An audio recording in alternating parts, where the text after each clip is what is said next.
삶의 질을 높이는 아주 사소한 방법 10가지. 작고 사소한 것, 쉽게 실천할 수 있는 것부터 변화시켜 나가는 것이 삶의 질을 개선하는 쉽고도 단순한 방법이며 우리 인생을 위대하게 만드는 첫걸음이다. 1. 작고 사소한 본질에 집중하기.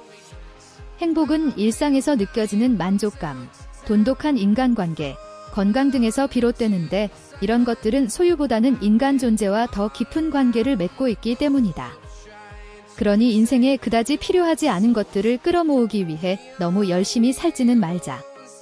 대신 중요하고 본질적인 것들에 더 많이 집중하자. 2. 사소한 습관을 매일 실천하기. 실제로 인간이 살아가는 데 필요한 것은 그리 대단한 것이 아니다. 하루 15분의 햇볕 쬐기, 30분의 걷기, 한두 사람과의 끈끈한 인간관계, 소소한 취미 생활에 몰두하는 것이야말로 우리의 삶을 단단하게 지탱해주는 필수 항목이다. 큰 결심이나 결정적인 동기, 일생에 한 번 일어날까 말까 한 계기는 필요 없다. 언젠가 하리라고 마음먹고 한 번도 시도해보지 못한 일들이 있다면 지금 당장 실천할 수 있는 사소한 습관의 목록을 작성해보자. 스쳐 지나가는 일상의 사소한 것들에 행복의 실마리가 숨어있음을 깨닫게 될 것이다. 3. 오늘이 내 인생의 마지막 날이라고 가정하기. 스티브 잡스는 스탠포드대 졸업식에서 이런 말을 했다. 지난 33년간 매일 아침 거울을 보면서 나 자신에게 묻곤 했습니다. 오늘이 내 인생의 마지막 날이라면 그래도 오늘 하려던 일을 하고 싶을까? 아니요라는 대답이 며칠 동안 계속되면 뭔가 변화가 필요한 때라는 사실을 깨닫습니다. 다른 사람들의 기대, 그동안 쌓아온 일에 대한 자부심, 실패에 대한 두려움 때문에 진정 원하는 것을 여전히 시도하지 못하고 있지는 않은가? 아주 중요하다고 생각했던 것들도 죽음 앞에서는 다 떨어져 나가고 오직 진실로 중요한 것만 남는다. 오늘이 내 인생의 마지막 날이라고 가정하는 것은 지금 여기에 집중하게 하는 강력한 주문이다. 더 늦기 전에 오늘 하루, 지금 이 순간, 진정 원하는 일을 하고 있는지, 진심으로 행복한지 자문해보자. 아니요라는 대답에 기꺼이 변화를 줄 수 있게 된다면 그때부터 삶은 충분히 살만한 가치를 갖게 될 것이다. 4. 자신을 돌보는 내밀한 시간 갖기. 나는 나 자신을 위해 시간을 내고 지극한 사랑과 존경심으로 스스로를 대한다.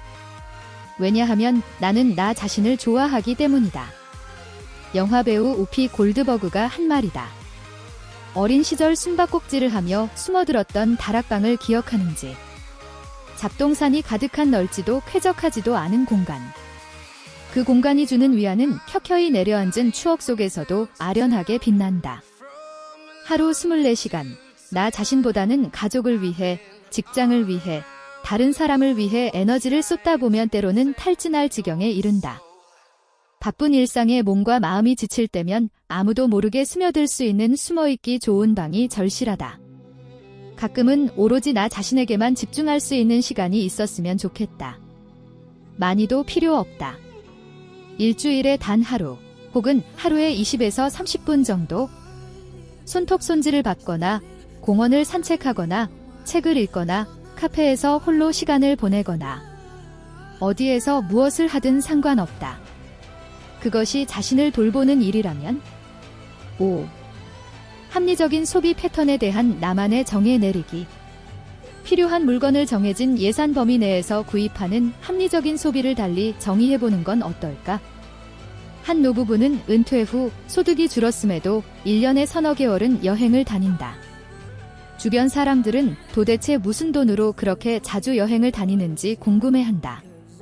그들이 소득도 재산도 변변찮은 상태에서 여행을 즐길 수 있는 비결은 합리적인 소비에 대한 나름의 정의가 있었기 때문.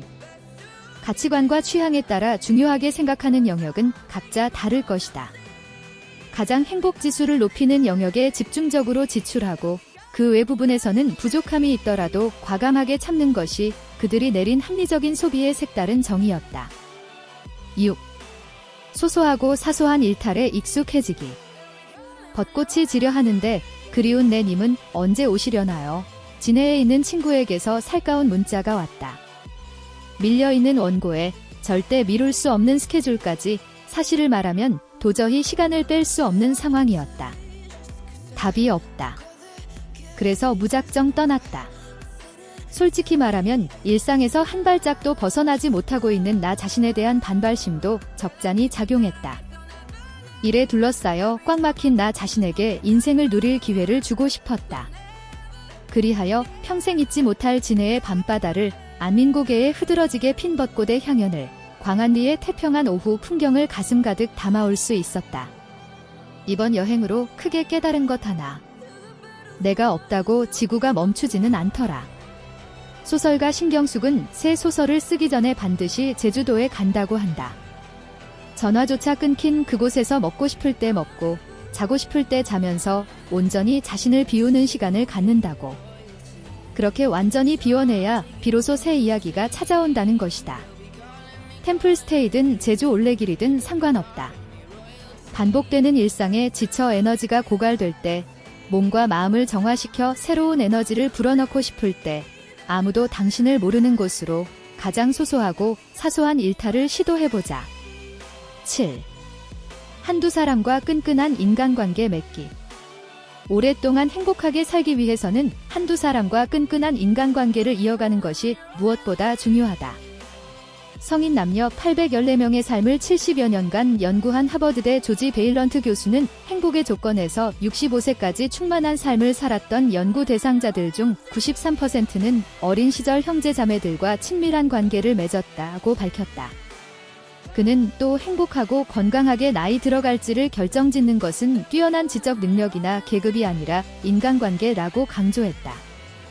인맥은 삭막한 현대사회에서 외로움과 슬픔을 함께 나누고 어려움을 헤쳐나갈 수 있는 가늘고 질긴 끈이다. 평생을 함께할 인맥을 만드는 일이 쉬운 일은 아니다. 하지만 오래 두고 사귈 벗을 만들어 나가는 일은 일생을 두고 충분히 공을 들일 만한 가치가 있다. 8. 자기 자신에게 키다리 아저씨 되기. 경제는 어렵고 돈 나갈 때는 많다.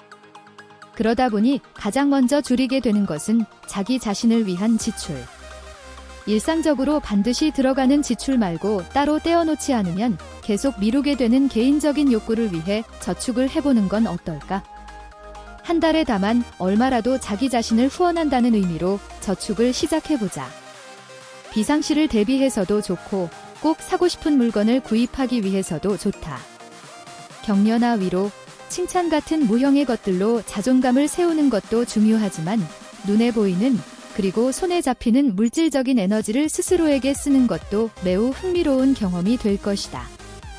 매달 차곡차곡 쌓이는 금액을 확인하는 것만으로도 마음 한구석이 든든해지는 것을 느낄 수 있다. 9. 문화 예술과 창작 활동 향유하기. 문화 예술은 인간의 영혼을 고상하게 만들고 깊은 행복감을 준다. 문화 예술을 즐기고 스스로 창작하는 능력을 갖추는 것은 삶의 질을 높이는 꽤 괜찮은 방법이다. 문화 예술을 향유한다고 해서 세기의 작품을 집필하거나 대단한 퍼포먼스를 연출해야 하는 것은 아니다. 시작은 단순하게. 음악인 이적은 단문 블로그 트위터에 40자 소설을 연재하고 있고 지인들에게 휴대폰 문자 메시지로 시를 적어보내는 시인도 있다. 세 줄로 된 짧은 시, 하이쿠도 좋다. 일상에서 눈에 들어오는 사소한 것들에 눈과 귀를 여는 것만으로도 영혼을 살찌우는 야무진 문화생활, 창작 활동이 가능하다. 10. 나누는 삶 생활화하기.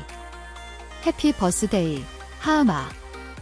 1년 동안 하루 1만 원씩 모아 하음이의 생일에 친구 한 명에게 소리를 들을 수 있게 하는 수술을 돕고 있잖아.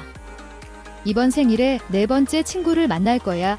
딸의 생일에 맞춰 청각장애 아동에게 수술비를 지원하는 탤런트 정혜영. 션과 정혜영 커플은 가족이라는 이름으로 함께하고 난 후에 훨씬 더 대중의 주목을 받게 되었다. 선행과 사랑을 실천하는 지금까지 본 적 없는 새로운 유형의 셀러브리티가 되었기 때문이다. 두 사람의 선행이 슈퍼맨이나 원더우먼처럼 지구를 구하지는 못할 것이다. 아마존의 눈물을 닦아줄 수도, 빙하가 녹는 속도를 늦출 수도 없을 것이다. 하지만 삶이 곧 선행인 이 부부의 봉사와 나눔이 심드렁하고 회의적인 우리의 마음에 작은 온기를 불어넣어주는 것만은 분명하다. $1의 깨달음 운동이든 한마음 한몸 운동 본부의 장기 기증 서약이든 월드비전의 해외 아동 후원이든 상관없다. 내가 가진 것을 기꺼이 나누고자 하는 사람은 이미 풍요로운 삶을 선택한 것이나 마찬가지다.